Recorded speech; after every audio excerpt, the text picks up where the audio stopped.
Իրանը գիշերը հրթիռակոծել է Իսրայելի տարբեր հատվածներ, մասնավորապես թիրախ են դարձել Թել Ավիվն ու Մաուրի օդանավակայանը։ Կան տուժածներ եւ ավերածություններ։ Իրանական կողմը պնդում է, որ հարվածել է նաեւ Իսրայելի հետախուզության եւ հատուկ գործողությունների ինստիտուտի Մոսադի օպերատիվ կենտրոնին, ապա զգուշացնում է, որ ավելի ինտենսիվ հարձակումներ կլինեն։ Իրանի պաշտպանության նախարարության խոսնակ Ռեզա Թալայինիկն ասել է, որ Իսրայելը չի կարող դիմակայել երկարատև պատերազմի, քանզի չունի այդ հնարավորությունները։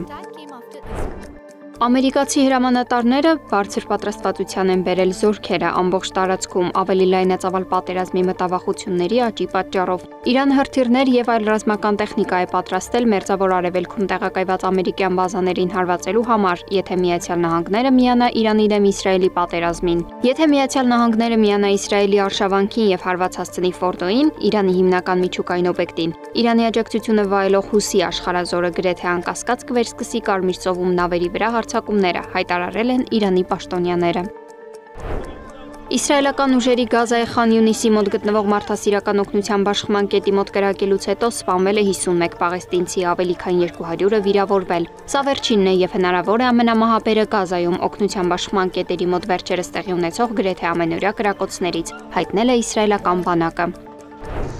Ինդոնեզիայի Ֆլորես կղզու Լևոտոբիլակիլակի լեռը ժայթքել է առաջացնելով ավելի քան 11 բարձրության մոխրի սյուն։ Բալի հանգստավայր կղզուց եւ դեպի այնտեղ մի քանի չվերթներ չեղյալ են հայտարարվել կամ հետաձգվել են։ Զոհերի մասին հաղորդագրություններ չեն եղել։ Հայտարարվել է տագնապի ամենաբարձր մակարդակ, իշխանությունը խորհուրդ է տվել բնակիչներին խուսափել Խառնանի շուրջ գործողություններից 7 կիլոմետր շարավղով։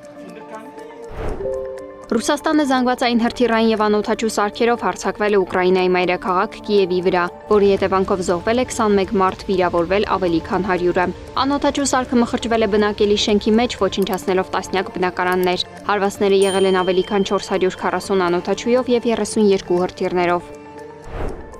Նավթի գները կտրուկ աճել են այն մտավախությունների պատճառով, որ Իսրայել-Իրան ճգնաժամը կարող է վերածվել ավելի լայն հակամարտության Միացյալ Նահանգների մասնակցությամբ։ Brent Nord Sea Crude եւ West Texas Intermediate-ի երկու ամենատարածված նավթային ցուցանիշների գինը երեքշաբթի աճել է համապատասխանաբար 4.4 եւ 4.3%-ով, երբ ԱՄՆ նախագահ Դոնալդ Թրամփը պահանջել է Թեհրանից անվերապահ հանձնվել։ Չափանիշային գները կազմել են համապատասխանաբար $76.45 մեկ բարելի համար S&P տեսակի համար եւ $74.84 մեկ բարելի Nasdaq Composite-ի համար։ Սվետլանա Թորոսյան, Գառնիկ Նահապետյան, ABC Media։